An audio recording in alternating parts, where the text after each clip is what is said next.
Are you Caucasian? Are you white? Are you sick of constantly being berated and telling yourself you have no history? Are you sick of white guilt? Are you sick of actively having to have your entire history oppressed by yourself, by other people telling you you have no history or that you are evil? And you are getting fatigued by this. You are getting upset. And so it finally boils and tips over, and you've never done anything bad to a black person, but you see that you're constantly being told you've done so many bad things. You've done horrible, evil actions. And just by existing, you are evil.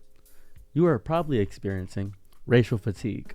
Racial fatigue has been going on for quite some time for a lot of Caucasian people, and they are very upset. And I've often said to people, you cannot have somebody be on your side and actively tell them they're a bad person over and over again and still have them be on your side. You can't constantly tell somebody, yes, you can help us, but just know you're evil, but you still have to help, and you should feel guilty for existing. That's what a lot of white people are feeling currently, and in light of recent events with the woman who said a very nasty word to a child on a playground, we are experiencing a lot of it currently. Now, I understand the mindset from a lot of Caucasian people, why they are upset. They are saying, well, you guys funded a murderer. You guys funded Carmelo Anthony. Carmelo Anthony being the young black boy who fatally wounded a person at a track meet, and they were of opposite skin varieties. Now, if this were two black children, this would be water under the bridge, essentially. This should be nothing. Nothing. It would just be nothing. But because it's turned to a racial issue, it is now this. It is now turning the country, dividing against each other, and we have another thing going on. I've seen people say, she's an Antifa spy. She's just doing all this nonsense, and I've seen a lot of conspiracy theories floating around, and I appreciate all of the speak of that variety. It's been fun to witness all things like that. It's been very interesting and entertaining to witness, and even on my previous video where I posted about this, I've seen people actively call me a shill. I've seen people message me on Instagram and say that I actively don't know what I'm talking about and that I've been unfair with a lot of the coverage that I've been doing. I'm supposed to be unbiased when I'm covering the news, knowing that news in itself is an unbiased justification happens all the time. It doesn't happen in any capacity.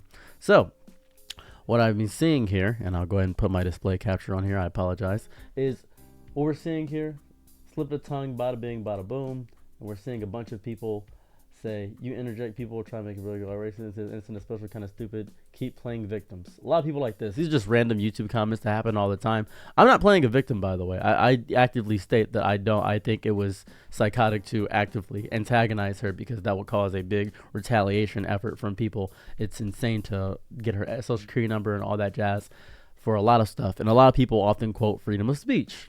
And I love when people quote freedom of speech because it tells me that people don't know what that means. So freedom of speech just means the right to articulate opinions and ideas without interference, retaliation, or punishment from the government. That is all that means. That's it. That means nothing else. From the government.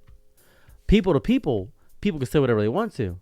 If somebody doxes you or something of that variety for something you said online, or somebody gets mad at you or ridicules you or socially destroys you, that's a social aspect, not any way in tie with the government. You can say whatever you want to without persecution from the government. You can say any sentence you want realistically, but an entity like YouTube, I can't say whatever I want here. Can't do that.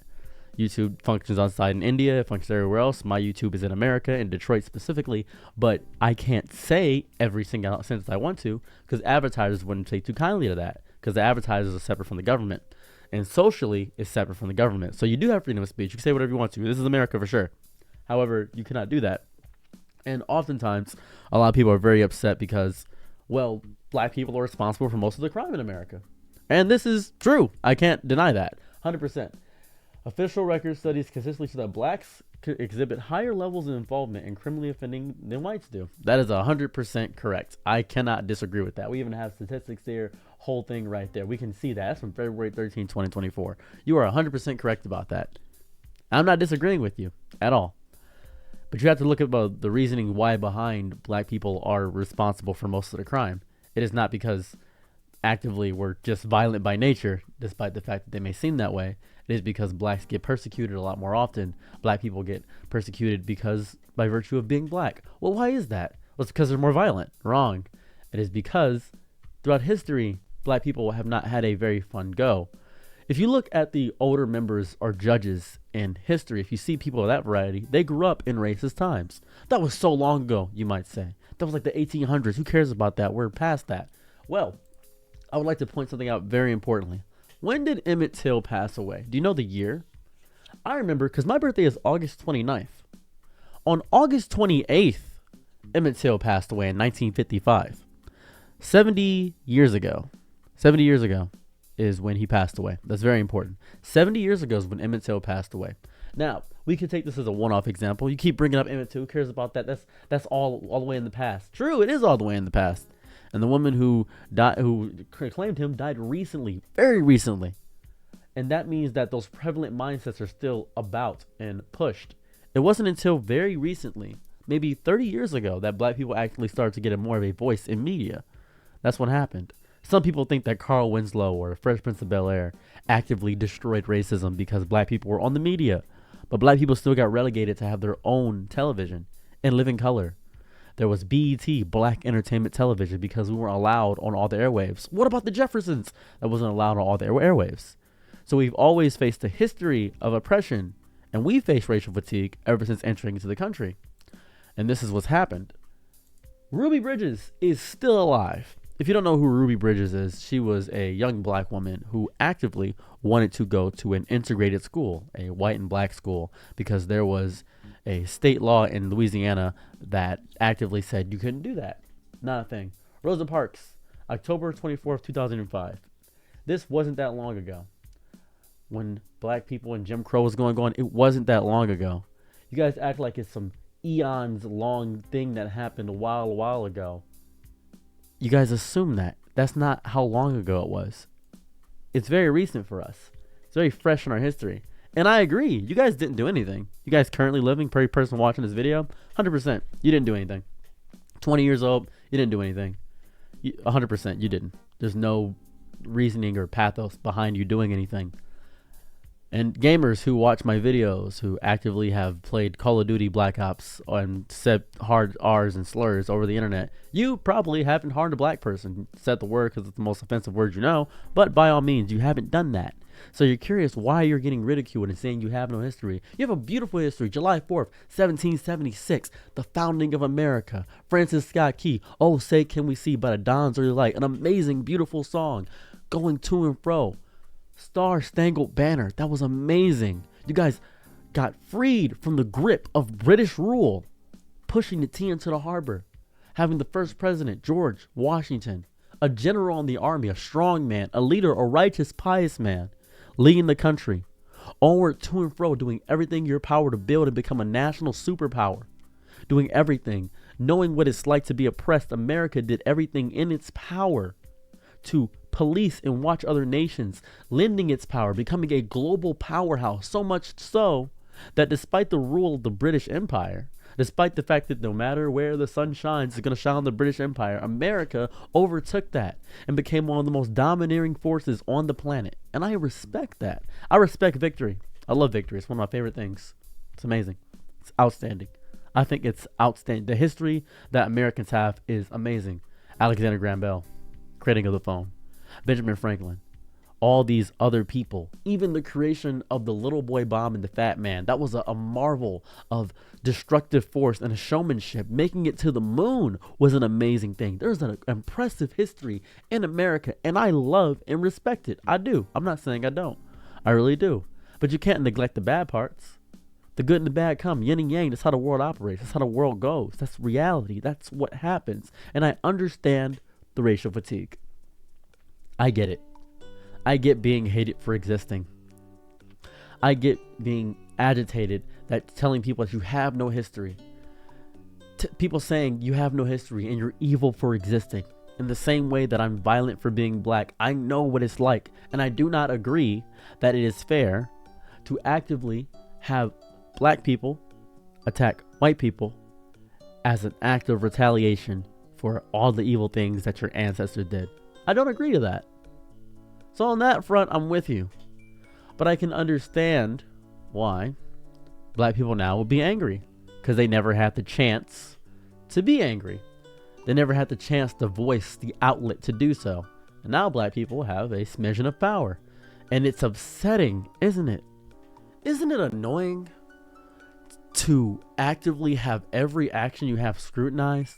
Isn't it agitating? Doesn't it piss you off that every time you try to stand up or say the word they say or do what they do, you're chastised and told you're an evil for it?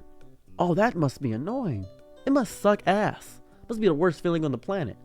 You're looking for some white solidarity, I imagine. This is your white solidarity. We got to can together, and every time you're told white pride, it's seen as the KKK or white power, and you have no idea where your identity lies, and your identity is told that it's a facade. The same way that when slaves came over here, they had no idea where their ancestors were. In the same way that when slaves came over here, they didn't know what was going on. In the same way that when black people are credited for making something, it's often taken by somebody of a different race. Oh, you didn't make that? That was made by a white man. When a black man invented it, it just got stolen. Nah, you don't got any proof behind that. Same way Mary Shelley's Frankenstein was not Mary Shelley's Frankenstein. It was somebody else. In the same way that story got bastardized because women have been oppressed and black men and black women have been oppressed and white women have been oppressed, but they're still white. So there's that. But that's the reality of what's happened. When did women get the right to vote? That number isn't on top of my head. I apologize. Women get the right to vote. When did that happen? Women got the right to vote in 1920. 1920, women's suffrage. 1920, that's when we got the right to vote. And women's suffrage, that's when they got the right to vote. When did black people get the right to vote? Black people got the right to vote in 1965. So, 1965. So black women didn't have the right to vote for quite some time. That was a whole thing. And it must be agitating to always be put under a microscope. You hear the word all the time. You hear the word all the time. You guys say it all the time. You guys say the N word all the time. Why can't I say it? We're trying to take the word back. We're creating a power divide between two people, and it sucks. It's horrifying. It's a stupid thing to do. It's very idiotic because you see the word in hip hop and media, and you see it as a term of camaraderie, of being told that when you say it, it's bad. But you hear it, it sounds so cool. Double G, oh my God, nothing rolls on the tongue like nigga, right? Nothing rolls on the tongue like that. It feels so fun. And we took the ER out of it. We shortened it. Want to know why we took the ER out of it? We took the GER out of it. We took the fierceness out of it. And we made it, relaxation. Nigga, relaxation. Instead of the anger behind it, we took the bite out of the word. That's why it went from ER to A. That's what happened. We took the fierceness, the ferocity, the anger out of the word. And you may be saying to yourself, well, that means I can say the other term. No. As well, a lot of black people will tell you, but I can't stop you. You can say it, 100%. Yeah, but I'm going to get ridiculed by everybody online. You are. You are. But the government can't do anything. That's the freedom of speech we talked about earlier. That's very important. We talked about that. The freedom of speech. We talked about that. The right to articulate opinions and ideas without interference, retaliation, and punishment from government. We already did that. We talked about that. So you do have freedom of speech. That's not being taken away. But you don't have freedom of consequence. And I am not advocating for deep retaliation from black people. I'm not doing that. That's not my mindset. I don't want black people to constantly tell white people that they're evil all the time. That feels disgusting. I would hate that. I don't want to reiterate or fight fire with fire, because that's going to make a new generation of people that are going to hate black people for a whole bunch of new reasons. And it's going to be horrifying and evil. And then black people are going to tell me, but it's systematic. We don't have a choice but to fight back this way. There are many ways to fight back. You could do what Jesus did. I'm not even that Christian, and you can do what Jesus did, and that sucks. Do I hate using Christianity as a scapegoat and all this nonsense? I do. I really do. It seems weak and defeatist, and it feels disgusting. But what you could do is turn the other cheek.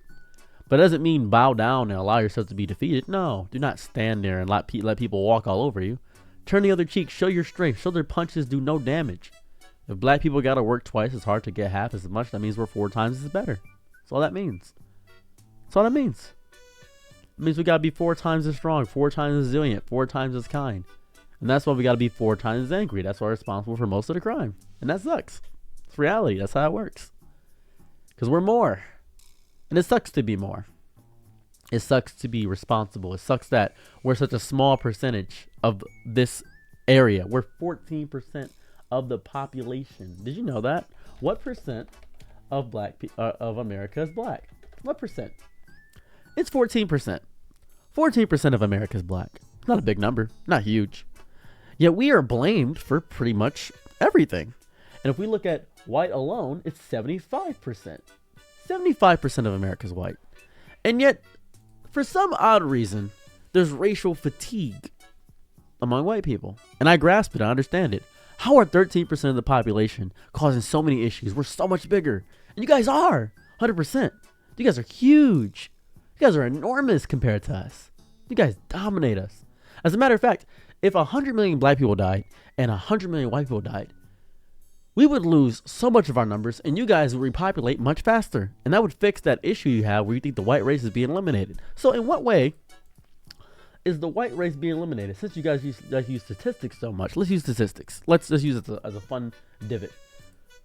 Since you guys care so much about statistics, what percent of the white race is being eliminated? Is it because interracial marriage is going on, interracial things like that? You know, most black people marry other black people. You know that happens. Most black people are with other black people. That's majority. I believe 80% of black marriages are black on black. That's the whole thing. What percent of marriage is black on black? It's pretty big. It's pretty big. It's pretty big. 85% is if we're seeing here. 85%. 85% of black married women have black spouses. That's the whole thing. Why is it scrutinized so much? Since we want to use statistics and numbers, why is it scrutinized? A significant majority of black marriages are black on black. I researched. I've done my logic. I know that. I know this. I've looked it up. Google's free. That's what people mean when they say Google's free. You can just easily Google it. Everything I looked up, from Emmett Till to Ruby Bridges to Rosa Parks to freedom of speech to percent of crime to marriage things, statistics, all this, it's free. I'm not feeding you lies. I researched it. I looked it up. And it's not just the front page of Google. I read articles. I checked it out. I checked on Fox articles. I checked on CNN articles. I checked everywhere. I checked all of it. I wanted to make sure that every news source was reporting the same thing. And if you go through every news source, if you do it statistics based, they report the same numbers, not anecdotal evidence. They report over a wide margin. That's important. Why is that important? Because you guys are experiencing racial fatigue. And I hate saying you guys. I'm so sorry about that. We're all human. We're all one race, essentially. Human race, right? It should be merit-based. It should be all based on one-on-one. It should be based on what we are as people. We all speak human. You can understand what I'm saying. I'm not meowing at you. I'm not barking at you. I'm not whale sirening at you. You don't have to tone into a specific frequency to understand what I'm saying. This is the issue. But the bigger issue, I'm going to talk about this from the other side, is the hate of white people. The sheer, disgusting, almost vitriolic, almost oppressive hate towards the white race. For some odd reason, children who are born into this world, sinless, have no issues, clean slate, are being told they're insignificant and worthless. And we should care about kids. 20-year-olds who play video games are being told they are hated for existing. Children, teenagers who don't know what their path in life is. They don't know what's going on. They don't know if they want to go to college, pick up a trade. And they're being told that they suck for being born a white man, or they're a white woman and they have inherent privilege. And white people don't know what their privilege is because they grew up poor. But privilege doesn't mean poor or rich. Privilege is just having a disproportionate amount of what I would consider this. White privilege is not the abundance of opportunity. You're not going to get offered a scholarship, or you're not going to get some magic fairy dust. You're not going to be able to soar through and get to the top of the corporate ladder. No, that's not going to happen. It is the absence of obstacles in reality. If you have disability, it's hard to get things with disability no matter what race you are, obviously. If you have a certain amount of things going on, but socially, a white person sees another white person, they're going to say, oh, okay, hi. See 5 white dudes walking towards you and you're a white guy, you're going to walk at night and not be bothered, obviously. See 5 black dudes walking towards you, you're going to be a bit bothered. You're going to say, man, I don't know what to do. I'm a little bit concerned. They're hooting and hollering. It scares me. Horrifying, isn't it? That is what white privilege is. It is a social construct more so than it is a systematic construct. Systematically, white people have some advantages. A lot, to be quite real with you. But they're not evil.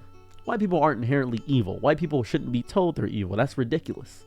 Nobody is born evil. That doesn't happen. They're taught evil. Children do not see things. They call things out for what they are. They see me and say, why do you have dirt on your hair? Why is your hair like a sheep's? Why is your skin dark? What does that mean? They just call things what they are. That's what happens. They're curious. It is not done out of hate or anger. It is done with curiosity. It is done not to fear things. It is done to understand. That's children. And we shouldn't tell a young child that, hey, your people have no history, you suck, and you're probably going to be evil when you grow up because you're a man, and I wish you weren't born a man. That's what happens. A lot of people quote and say, the only reason the LGBTQ movement is actually getting so much progress is because there's white men in it. That's not untrue. But it's still disproportionate to the actual issue of the amount of hate. A lot of Asian women are dating a lot of white guys, and a lot of people say, oh, they're trying to wipe out the white race. And you see a lot of TikToks and a lot of the media being pushed, and it says, well, white people are being attacked and antagonized, and we can finally fight back. And you see it all the time. You see that black people get all these advantages. They get their own clubs, they get their own things, they get their own special privileges. And it seems as though there's a thing called black privilege going on where they can say the N-word and get all these things. We're not getting anything. We're not. We're not getting a goddamn thing, actually. We're not. Most people in Section 8 housing aren't black, they're white, because you guys have a bigger number if you want to use statistics. You guys are more in Section 8 housing. You guys are more frequent to live in trailer parks. You guys are more frequent to be on food stamps or assistance. That's a whole thing. What you're doing and seeing, and what black people do and white people do, is actively relying on stereotypes, which is disgusting. It's not fun to do so. It's not fun to live your entire life based on the premise and aspect of a stereotype.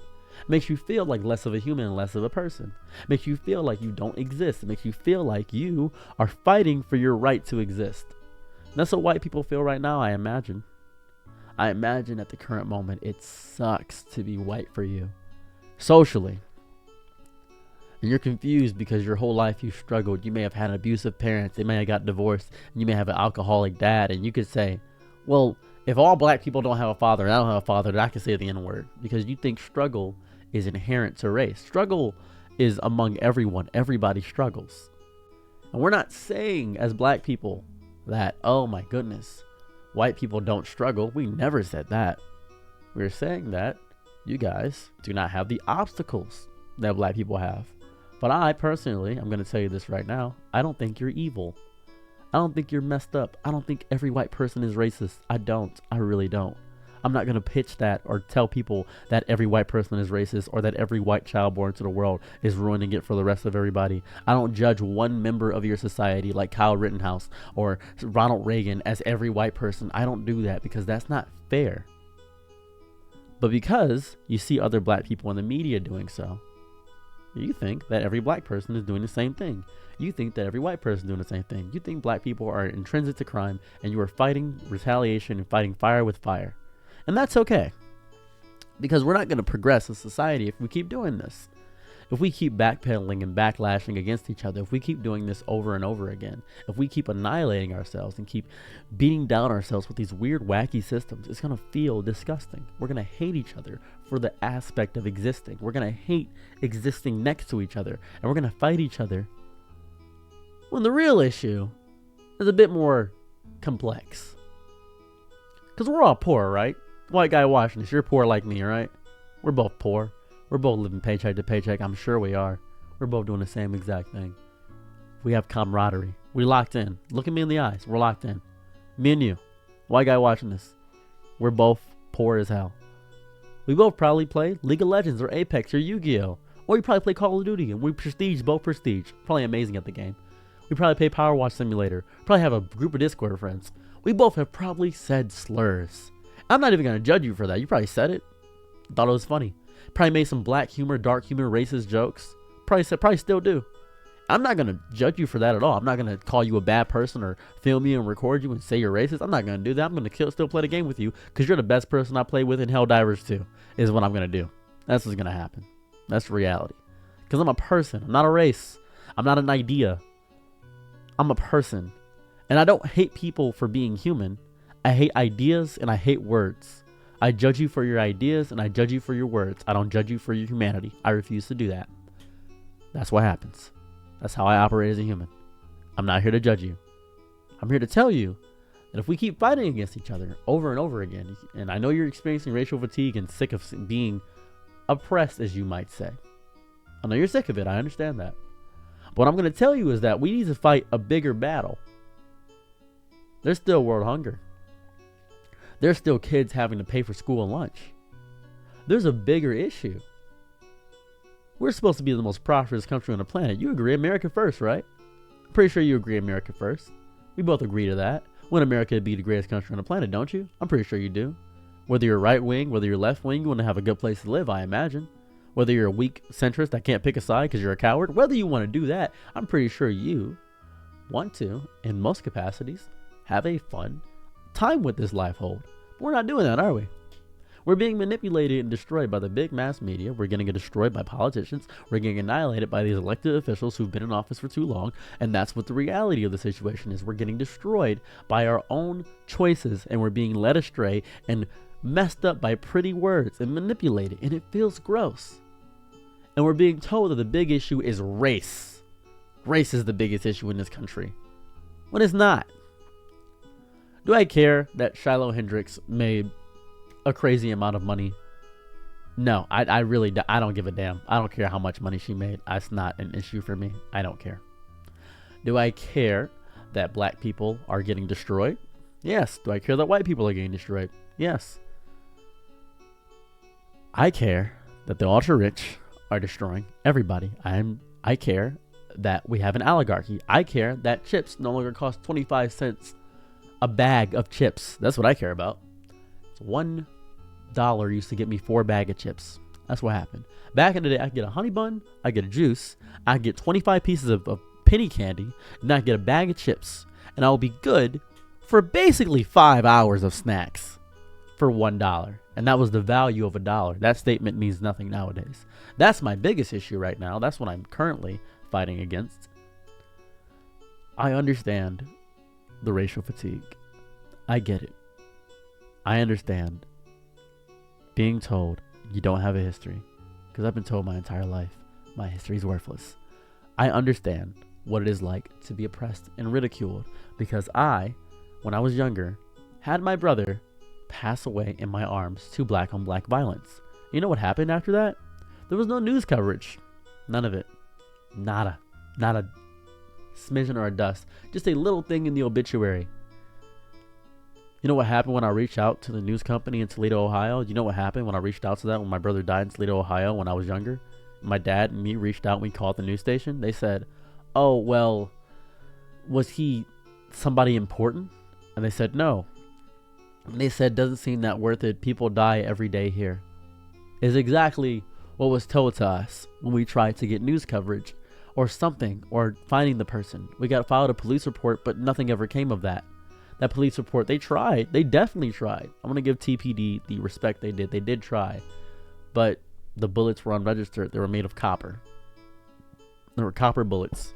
Probably from stripping copper from a house of some sort. I'm not quite sure. But it was very hard to trace the bullets because they were unregistered and unmarked. Couldn't trace the gun or anything of that variety. Could only trace the trajectory and couldn't find the car because there was no street cameras on our impoverished neighborhood. So, it was black on black crime. And that's all it was. He was another statistic. And I lost my brother that day. I know what it's like to have your issues mitigated and pushed away in the wayside by the government. I know what it's like to be destroyed socially. I know what it's like to get bullied for being black, because I went to a Catholic school growing up.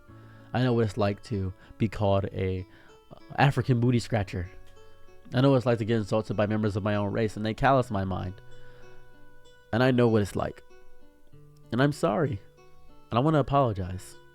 I want to deeply apologize for any time you felt offended or hurt or upset by anything that a person of my skin variety, or even socially or online, has said. I want to apologize.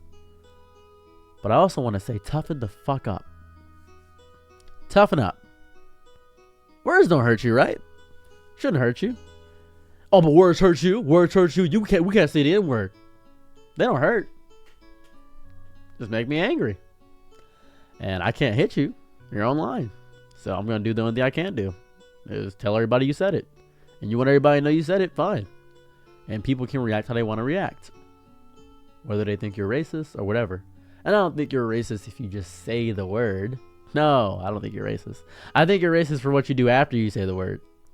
Which is what usually happens. bringing up statistics and all this other worthless garbage. That's what I want to do. We can play statistics games all day. We could talk about it. We can have conversation all day. We could argue online all these worthless little metrics. We could do this all day forever. It would be so fun to just waste our time going back and forth in these worthless little bubbles while the ultra rich play puppets with us and strings with the higher media. It'd be so fun to do that all the time. It is amazing to actively do that. But if me existing feels like a protest to you existing, and you protest my protest, and we're all just having picket fences and signs, and we're all burning down each other's houses, wondering who the big bad wolf is until we keep building bigger houses and keep building tighter knit communities and trying to hide our words and covet our cultures and cannibalize each other. And who's really winning here? The consumers consume each other. And that's horrifying for me. I'm your Nick at night, be my Laurel, low. Happy to try what you need. Your world, I love to live in it. Ooh, I love the ride when you're free.